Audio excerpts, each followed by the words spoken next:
గురుభ్యో నమః. శుభోదయం. స్వాగతం పద్మావతి డిగ్రీ కళాశాల నర్సన్నపేట. ఈరోజు నేను చెప్పబోయే క్లాసు సెకండ్ ఇయర్ సంస్కృతికి సంబంధించి ప్రతిపదార్థాలు. ఇది పరీక్షా దృష్ట్యా చూస్తే మొదటి సంవత్సరంలో మొదటి రోమంలో శ్లోకం దాని యొక్క భావం రాయమంటారు. రెండవ సంవత్సరంలో సంపూర్ణంగా శ్లోకాన్ని ఇచ్చి ప్రతి పదానికి అర్థం రాయమంటారు. దాన్ని ప్రతిపదార్థం అంటారు. ఈ ప్రతిపదార్థము మనకి 2 ఇచ్చి 1 రాయమంటారు. ఆ 1కి 8 మార్కులు. అయితే మనకి సెకండ్ ఇయర్ సంస్కృతిలో 3వ పాఠం చాణక్య నీతి శాస్త్రం. చాణక్యుడు సంస్కృత కవి. ఆ చాణక్యుడు అనేక నీతి శాస్త్రాలు శ్లోకాల రూపంలో రాశారు. ఆ శ్లోకాలన్నీ కలిపి దాన్ని చాణక్య నీతి శాస్త్రం అనే ఒక పాఠాన్ని మన ఇంటర్మీడియట్ ద్వితీయ సంవత్సరంలో ఇవ్వబడింది. అయితే ఈ ప్రతిపదార్థాలు ఈ పాఠంలో 4 ఉన్నాయి. ఆ 4 దీంట్లో మనము 1 రాస్తే 8 మార్కులు 1 ఇస్తారు. అయితే మొదటి శ్లోకం చూద్దాం. తక్షకస్య విషం దంతే మక్షికాయస్తు మస్తకే రుచికస్య విషం పుచ్చే సర్వాంగే దుర్జనే విషం. ఇంకొకసారి. తక్షకస్య విషం దంతే మక్షికాయస్తు మస్తకే రుచికస్య విషం పుచ్చే సర్వాంగే దుర్జనే విషం. తక్షకస్య, తక్షకుడు అంటే సర్పమునొక రాజు. తక్షకుడు అనే ఒక సర్పం యొక్క రాజు, సర్పము, పాము. విషం దంతే, సర్పమునకు దంతే అంటే దంతము, దంతములో విషము కలదు. సర్పమునకి దంతములో విషము కలదు. మక్షికాయస్తు మస్తకే, మక్షకము అంటే ఏగ, ఏగకి మస్తకం అంటే తల, ఏగకి తలలో విషము కలదు. రుచికస్య విషం పుచ్చే, రుచికము అంటే తేలు, పుచ్చే అంటే తోక, విషం అంటే విషం. రుచికస్య విషం పుంచే, తేలుకి తోకకి తోకలో విషము కలదు. కానీ సర్వాంగే దుర్జనే విషం, దుష్టుడికి చెడ్డవాడికి సర్వాంగే దేహమంతా శరీరమంతటా విషము కలదు. చూడండి. తక్షకస్య విషం దంతే, పాముకి సర్పమునికి దంతములో విషము కలదు. అలాగే మస్తకే, మక్షికాయస్తు మస్తకే, ఏగకి తలలో విషము కలదు. అలాగే రుచికస్య విషం పుచ్చే, తేలుకి తోకలో విషము కలదు. సర్వాంగే దుర్జనే విషం, ఆ దుష్టుడికి సర్వము అంటే శరీరం అంతటా విషము కలదు. చూడండి. పాముకి దంతములో విషముంటే, తేలికి తోకలో విషముంటే, ఏగకి తలలో విషముంటే, మన మూర్ఖుడికి చెడ్డవాడికి దుష్టుడికి శరీరం అంతటా విషం ఉంటుంది. కాబట్టి చెడ్డవాడితో స్నేహం అనేది అతి ప్రమాదకరము. చెడ్డవాడితో ఎప్పుడూ స్నేహం చేయకూడదు. ఎందుకంటే నువ్వు విషముతో స్నేహం చేసినట్టే, విషముతో పోరాడినట్టే. కాబట్టి చెడ్డవాడితో నువ్వు స్నేహం అనేది చేయకూడదు. ఈ శ్లోకం యొక్క భావం మనము తెలుసుకున్నాం. ఏంటని? తక్షకు, పాముకి దంతములో విషం ఉంటుంది, అలాగే ఏగకి తలలో విషం ఉంటుంది, అలాగే తేలుకి తోకలో విషం ఉంటుంది. సర్వాంగే దుర్జనే విషం, దుష్టుడికి, దుర్జన అంటే దుష్టుడికి సర్వ అంగ, అంగం అంటే శరీరము, సర్వాంగే అంటే శరీరం అంతటా విషము కలదు అని మనం భావాన్ని నేర్చుకున్నాం. ఈ శ్లోకము ఏ పాఠంలో ఉంది అంటే చాణక్య నీతి శాస్త్రము. మరి ఈ చాణక్య నీతి శాస్త్రము ఎవరు రాశారు అనేసి అంటే చాణక్యుడు. చాణక్యుడు అనేక నీతి శాస్త్రాలు రాశాడు. ఆ నీతి శాస్త్రాలన్నీ కూడా కలిపి ఒక పాఠాన్ని పేరు పెట్టాలి. కాబట్టి చాణక్యుడే ఆ నీతి శ్లోకాలు రాశాడు. కాబట్టి ఆయన పేరే పెట్టుకున్నారు. ఏంటని? చాణక్య నీతి శాస్త్రము అని. కాబట్టి ఈ శ్లోకానికి ముందు మనము కవి పరిచయం రాయాలి. కవి పరిచయానికి మనకి 2 మార్కులు. కవి పరిచయం రాయాలి. ఇదిగో కవి పరిచయ. అయం శ్లోక చాణక్య నీతి శాస్త్రం ఇది పాఠ్యభాగాత్ గృహీతః. అయం పాఠ్యభాగ, అయం పాఠ్యభాగః ఈ పాఠము, అయం శ్లోకః ఈ శ్లోకము చాణుక్య నీతి శాస్త్రము ఇతి పాఠ్యభాగాత్ గృహీతః చాణుక్య నీతి శాస్త్రం అనే పాఠంలో కలదు. అయం శ్లోకః ఈ శ్లోకము ఇప్పుడు ఇచ్చినటువంటి శ్లోకము చాణుక్య నీతి శాస్త్రము హితి పాఠ్యభాగత్ గృహీత అనే పాఠంలోన గ్రహించబడింది. అస్య పాఠ్యభాగస్య ఈ పాఠాన్ని రచయిత చాణుక్య ఈ పాఠాన్ని రాసిన వారు చాణుక్యుడు. ఇంకొకసారి కవి యొక్క పరిచయం. అయం శ్లోకః ఇవ్వబడినటువంటి శ్లోకము చాణుక్య నీతి శాస్త్రము హితి పాఠ్యభాగత్ గృహీతః చాణుక్య నీతి శాస్త్రం అనే పాఠంలో గ్రహించబడింది. అస్య పాఠ్యభాగస్య ఈ పాఠాన్ని రచించిన వాళ్ళు చాణుక్యుడు. ఈ శ్లోకము చాణుక్య నీతి శాస్త్రం అనే పాఠంలోనిది. ఆ చాణుక్య నీతి శాస్త్రం అనే పాఠాన్ని చాణుక్యుడు రాశారు. ఇది కవి పరిచయము. ఎక్కడి నుంచి మనం రాయవలసి ఉంటుంది. వాడు పరీక్షా దృష్టిలో చూసుకుంటే శ్లోకం సంపూర్ణంగా శ్లోకమే మనకి ఇచ్చేస్తారు. ఆ శ్లోకాన్ని వైపు చూసి మనం కవి పరిచయం రాయాలి. తరువాత పద విభాగం అంటే ఇచ్చినటువంటి శ్లోకాన్ని మనం పదాన్ని విభజించాలి, పదాలు విభజించాలి. ఇచ్చినటువంటి శ్లోకం ఏంటి? తక్షకస్య విషం దంతే మత్స్యకాయస్తు మస్తకే రుచికస్య విషం పుచ్చే సర్వాంగే దుర్జనే విషం. అనేక పదాలు అందులో ఉన్నాయి. ఈ శ్లోకంలో అనేక పదాలు ఉన్నాయి. ఆ పదాన్ని విభజించాలి. దాన్నే పద విభాగ అంటారు. పదాన్ని విభజించండి. రుచికస్య ఒక పదం, విషం ఒక పదం, దంతే ఒక పదం, మత్స్యకాయస్తు ఒక పదం, మస్తకే ఒక పదం, రుచికస్య పదం, విషం ఒక పదం, పుచ్చే ఒక పదం, సర్వాంగే ఒక పదం, దుర్జనే ఒక పదం, విషం ఒక పదం. ఇలాగా పదాన్ని విభజించాలి. పదాన్ని మనము విభజించాలి. కాబట్టి పద విభాగ తక్షకస్య కామాలు పెట్టాలి. ఎందుకంటే పదాన్ని మనం విడదీస్తున్నాం కాబట్టి కామాలు పెట్టాలి.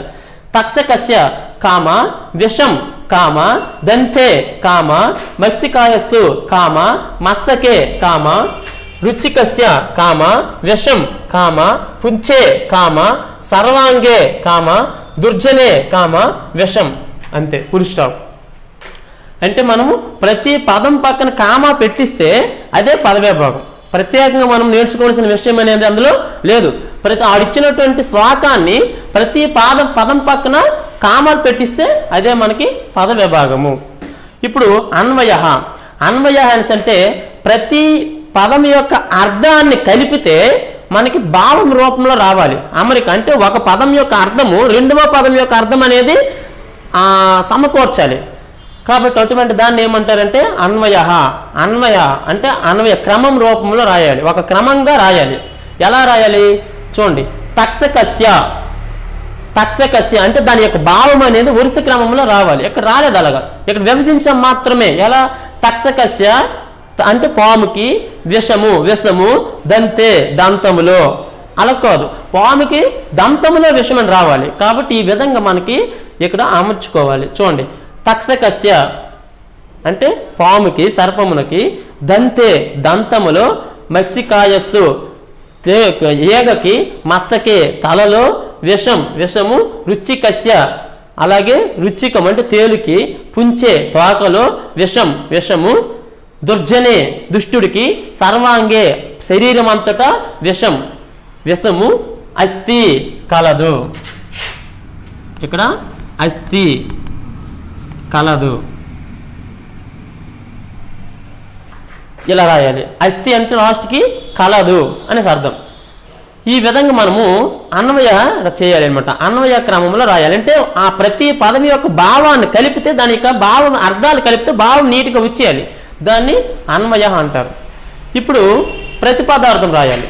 ప్రతిపదార్థం అంటే ఏంటంటే ప్రతి పదానికి అర్థం రాయాలి. మనం ఇక్కడ అన్వయించాం. అన్వయ అంటే క్రమం రూపంలో రాసాము. ఈ క్రమం రూపంలో ఉన్నట్టుగానే దీని యొక్క అర్థాలు రాసేయాలి. ఏంటి?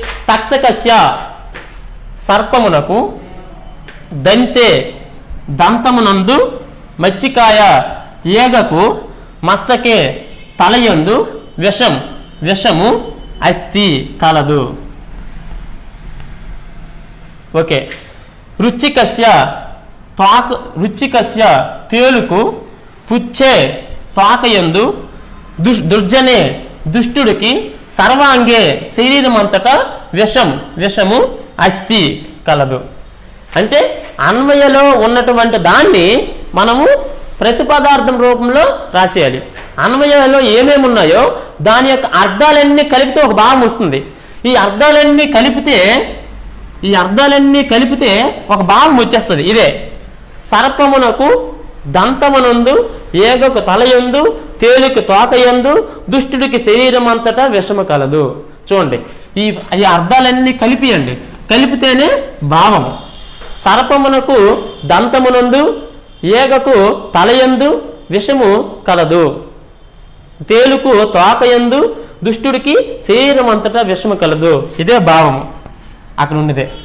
కాబట్టి ఈ విధంగా వాళ్ళు మనకిచ్చినటువంటి పరీక్షలో ఒక శ్లోకాన్ని సంపూర్ణంగా శ్లోకం ఇస్తాడు. 2 పాదాలతో, ఇదంతా ఒక పాదం, ఇది ఒక పాదం, 2 పాదాలతో కూడినటువంటి ఒక శ్లోకాన్ని మనకిస్తే ఆ శ్లోకం ఏ పాఠంలో ఉంది, ఆ పాఠాన్ని ఎవరు రాశారు అన్న విషయం అనేది మనకు కవి పరిచయం ఇది. కాబట్టి ఈ పాఠం ఏ పాఠంలో ఉంది శ్లోకము? చాణక్య నీతి శాస్త్రము. ఎవరు రాశారు? చాణక్య. కాబట్టి అయం శ్లోక చాణక్య నీతి శాస్త్రం ఇతి పాఠ్యభాగత్ గృహీత అస్తి పాఠ్యభాగస్య రచయిత చాణక్య. పదవిభాగం మనం చేయాలి. అంటే ఈ శ్లోకాన్ని అనమాట పదాల రూపంలో మనము అమర్చాలి. ఏంటని? తక్షకస్య కామ విషం కామ దంతే కామ మత్స్యకాయస్తు కామ మస్తకే కామ రుచికస్య కామ విషం కామ పుచ్చే కామ సర్వాంగే కామ దుర్జనే కామ విషం. ఇలా మనము పద విభాగం రాయాలి. ఈ పద విభాగాన్ని వరుస క్రమం ఫస్ట్ కవ పరిచయం వస్తుంది, తర్వాత పద విభాగం వస్తుంది, తర్వాత అన్వయ. రాసినటువంటి పద విభాగాన్ని మనం అన్వయించాలి, క్రమంలో రాయాలి. తక్షకస్య కామ దంతే కామ మత్స్యకాయ కామ మస్తకే కామ విషం కామ అస్తి కామ రుచికస్య కామ పుచ్చే కామ విషం కామ దుర్జనే కామ సర్వాంగే కామ విషం కామ అస్తి. ఇలాగా మనము వరుస క్రమంలో రాయాలి. ఈ వరుస క్రమంలో రాసినటువంటి అన్వయ అంటే ఈ వరుస క్రమంలో రాసినటువంటి పదాలని మనం అర్థాలు రాయండి. తక్షకస్య సర్పమునకు దంతే దంతమునకు మక్షికాయ ఏగకు మస్తకే తలయందు విషం అనేది అస్థి కలదు. రుచికస్య తేలుకు పుచ్చే తోకయందు విషము దుర్జనే సర్వాంగే విషం. దుష్టుడికి శరీరం అంతటా విషము అస్థి కలదు అనేది మనం ప్రతి పదానికి అర్థం మనం రాసాం. ఈ ప్రతి పదానికి అర్థం రాసాం, దాన్నే ప్రతిపదార్థం అంటారు. ప్రతి పదానికి అర్థం రాసాం. ఈ ప్రతి పదానికి అర్థం రాసాము. ఈ అర్థాలన్నీ కలిపితేనే మనకి భావం వస్తుంది.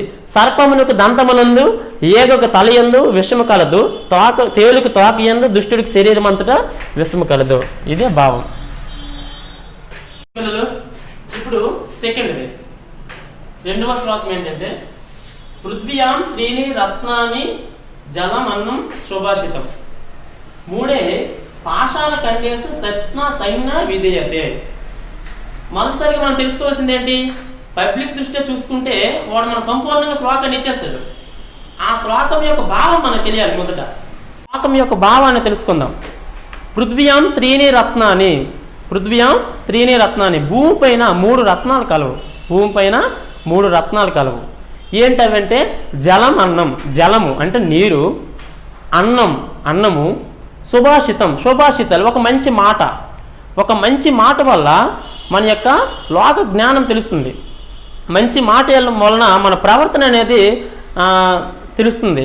కాబట్టి సుభాషితం లోకంలో మన నడవడిక అనేది మన యొక్క మంచి మాట వల్ల ఉంటుంది. కాబట్టి సుభాషితం అనేది ఆ భూమి పైన ఉన్నటువంటి ఒక రకమైనటువంటి రత్నం. ఈ 3 రత్నాలు అనేవి సజ్జనుడికి రత్నాలు. ఈ 3 కూడా ఏంటి? మంచివాడికి జలము, నీరు, అన్నం, ఒక మంచి మాట అనేవి రత్నాలు. కానీ మూర్ఖుడికి మాత్రము పాషాణ కండేసు రాతి మొక్కలతో తయారైనటువంటి దాన్ని సత్న సంజ్ఞ విధేయత రత్నం అనుకుంటున్నారు. రాతి ముక్కలతో తయారైనటువంటి దాన్ని రత్నం అనుకున్న వాళ్ళు ఎవరు అనేసి అంటే మూర్ఖుడు అంటే పెద్ద తిట్టేం కాదు. మూర్ఖుడు అంటే తెలివి తక్కువవాడు అని అర్థం. మూర్ఖుడు అంటే అమాయకవాడు, తెలివి తక్కువవాడు. కాబట్టి పృథ్వ్యాం 3 రత్నాని అంటే భూమిపై 3 రత్నాలు కలవు. ఆ 3 రత్నాలు ఏంటి అనేసి అంటే నీరు, అన్నం, ఒక మంచి మాట, శుభాషితాన్ని. ఈ మూడే ఈ భూమిపైన ఉన్నటువంటి రత్నాలు. ఇవి ఎవరు అనుకుంటున్నారు? సజ్జనులు మాత్రమే ఈ 3 రత్నాలని అనుకుంటున్నారు. కానీ మూర్ఖుడు మాత్రం ఏమనుకుంటున్నాడు తెలుసా? మూడేహ అంటే మూర్ఖుడు తెలివి తక్కువవాడు పాషాణ కండేసు రాతి మొక్కలతో తయారైనటువంటి దాన్ని సత్నసజ్ఞే విధీయతే అంటే రత్నమని అనుకుంటున్నారు. దీని యొక్క భావాన్ని మనం ఇప్పుడు తెలుసుకున్నాం. మరి ఈ శ్లోకాన్ని ఏ పాఠంలో ఉన్నది, ఆ పాఠాన్ని ఎవరు రాశారన్న విషయం మనం తెలుసుకుంటే మనం ఏం రాయగలము? కవి పరిచయం రాయగలం. కాబట్టి అయం శ్లోక, ఈ శ్లోకము చాణక్య నీతి శాస్త్రం ఇది పాఠ్యభాగత్ గృహీత. చాణక్య నీతి శాస్త్రం అనే పాఠంలో ఉంది. ఈ చాణక్య నీతి శాస్త్రం అనే పాఠం ఎవరు రాశారు? చాణక్యుడు రాశాడు. ఎందుకంటే వాడు అనేక నీతి శాస్త్రాలు రాశాడు కాబట్టి నీతి శాస్త్రాలు అన్ని కూడా ఒక పాఠం రూపంలో రాశాడు కాబట్టి ఆ పాఠాన్ని చాణక్యుడు రాసినటువంటి పాఠం కాబట్టి చాణక్యుడు అనే పేరు పెట్టుకుని చాణక్య నీతి శాస్త్రం అనేది రాశారు. ఆ చాణక్య నీతి శాస్త్రం అనే పాఠాన్ని ఎవరు రాశారు? చాణక్యుడు రాశాడు. కాబట్టి అస్య రచయిత చాణక్య. దీన్ని రాసిన వారు ఎవరంటే చాణక్యుడు. ఇది ఒకటే. ఈ పాఠంలో ఎన్ని ప్రతిపదార్థాలు ఉన్నాయి, అన్ని ప్రతిపదార్థాలు కూడా భావం కవి పరిచయము ఇదే. ఎందుకంటే అన్ని ఆడే రాశాడు కాబట్టి అదే పాఠంలో ఉంది కాబట్టి. పద విభాగం అంటే ఏంటి? ఇచ్చినటువంటి శ్లోకాన్ని శ్లోకం రూపంలో కాకుండా పదాల రూపంలో మనము అమర్చాలి. కాబట్టి అలాగ మనకు పక్కన కామాలు పెట్టడమే. పృథ్వ్యాం అంటే భూమి కాబట్టి పృథ్వ్యాం కామ, త్రీని కామ, రత్నాని కామ, జలమన్నం కామ, జలము అన్నం 2 పదాలు ఉన్నాయి కాబట్టి మనం విడ తీసుకోవచ్చు. జలం కామ, అన్నం కామ, శుభాషితాని కామ, మూడేహ కామ, పాషాణ కండేషు కామ, సత్న సజ్ఞ కామ విధీయతే. అంటే ఇక్కడ ఉన్నటువంటి శ్లోకాన్ని మనం పదాల రూపంలో విభజించాం. దాన్నే పద విభాగం అంటారు. ఇచ్చినటువంటి శ్లోకం 2 పాదాలు అయితే మనం ఏం చేసాము? ఆ పాదాన్ని రూపంలో కాకుండా పదాల రూపంలో అమర్చేదాన్ని పద విభాగం అంటారు. ఇది పద విభాగం. ఇప్పుడు అన్వయ అంటే ఏంటంటే ఒక క్రమ రూపంలో అన్ని పదార్థాలు అంటే అన్ని ప్రతిపదార్థం అంటారే అన్ని పదాలకి అర్థం రాస్తే మనకు వరుస క్రమంలో భావం రావాలి. కాబట్టి ఈ పదాలన్నిటి కూడా మనకు భావం సమకూర్చాలి అని అంటే దీన్ని అన్వయ ఒక వరుస క్రమంలో రాయాలి. ఇచ్చినటువంటి ముందు శ్లోకం రాసినట్టేనే మనం ఇప్పుడు అన్వయ. ఇక్కడ ఇది చాలా ఈజీగా ఉంటుంది. ఎందుకంటే ఇక్కడ అన్వయ పద విభాగం 2 ఒకేలాగా ఉంటుంది. ఇచ్చినటువంటి పద విభాగము భావం అనేది సమకూరిపోయింది కాబట్టి అన్వయ కూడా ఇక్కడ ఉన్నదే ఇలాగా రాసేవచ్చు. ఎలాగా? పృథ్వ్యాం త్రీని రత్నాని జలం కామ, అన్నం కామ, శుభాషితం కామ, మూడేహ కామ, పాషాణ కండేసు కామ, సత్న సంజ్ఞ కామ విధీయతే. ఉన్నట్టుగా రాసిడమే. ఇప్పుడు ప్రతిపదార్థం అంటే ఏంటంటే విభజించినటువంటి అన్వయని ప్రతి పదానికి అర్థం రాయాలి. పృథ్వ్యాం భూమి పైన, పృథ్వీ అంటే భూమి పైన, త్రీని 3 త్రీ అంటే 3 రత్నాని రత్నాలు ఉంటాయి. అది జలం నీరు, అన్నము, శుభాషితాలంటే ఒక మంచి మాట, మూడేహ మూర్ఖుడు, పాషాణ కండేసు రాతి ముక్కలు, సత్నసజ్ఞ రత్నాలు విధీయతే భావిస్తాడు. ఇప్పుడు మనకి భావం రాయాలి. ఏంటి రాయాలన్నా? భావం ఏంటంటే ఇచ్చినటువంటి ప్రతి పదం యొక్క అర్థాలన్నీ కలిపితేనే మనకి భావం వస్తుంది. కాబట్టి ఏంటి? భావ భూమి పైన 3 రత్నాలు కలవు. దీని యొక్క భావం ఒకటి రాయాలి. భూమి పైన 3 రత్నాలు కలవు. అవి ఏంటంటే 1 నీరు, 2 అన్నము, 3 ఒక మంచి మాట శుభాషితాలు. కానీ మూర్ఖుడికి ఆ రత్నం ఏంటంటే ఒక రాతి ముక్కలతో తయారైనటువంటి దాన్ని రత్నం అనుకుంటున్నారనేసి భావం చక్కగా రాసేయడమే. తరువాత మళ్ళీ క్లాసులు మనం కొడదాం పిల్లలు.